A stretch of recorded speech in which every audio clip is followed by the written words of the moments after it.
All right, you're going to have to bear with me. We had a balloon popping game last night at youth group, and I forgot to make the youth clean it up, so I got to clean it up this morning. But before we get there, John chapter 7, starting at verse 2, says, "But soon it was time for the Jewish festival shelters, and Jesus' brothers said to him, 'Leave here and go to Judea, where your followers can see your miracles. You can't become famous if you hide like this.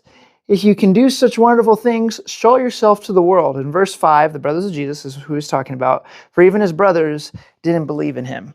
Can you imagine for a second growing up with Jesus? What that would have been like, playing with Jesus, doing chores with Jesus, cleaning up with Jesus. And then when Jesus is around 30 years old, he tells you, "Hey, I got to go. I got to go and do my ministry, this thing I was called to do. I'm the Messiah of the world." You know, if you would think about your own sibling doing something similar to that, you'd be like, of course I'm not going to believe you. And so we can kind of give some slack to the brothers of Jesus here. But what's interesting is that at the beginning of Jesus' ministry, they didn't believe in him. But by the end, at least one of his brothers had changed, had a change of heart. And that brother is James. If that name sounds familiar to you, well, James is one of the books in the Bible.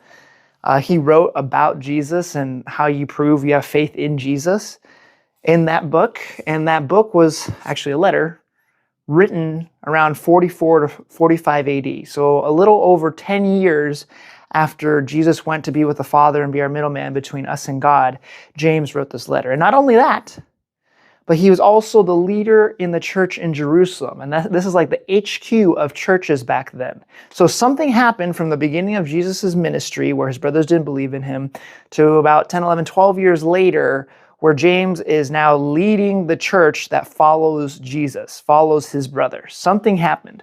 And Paul clues us into what that is in 1 Corinthians 15, in verse 7. It says, this is Paul talking about everyone that saw the resurrected Jesus. It says, "Then he was seen by James and later by all the apostles."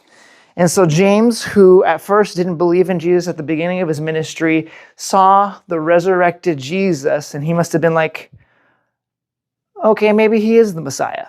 Okay, maybe he is the Son of God. Maybe he is the one that has been sent to save the world. And he starts having faith in Jesus. And I just think, to me, that that is evidence where a sibling of Jesus who grew up with Jesus all of a sudden turns to Jesus after seeing him resurrected. I think that is evidence that Jesus was resurrected, because no sibling on earth here would turn to their sibling and say, "Oh, you're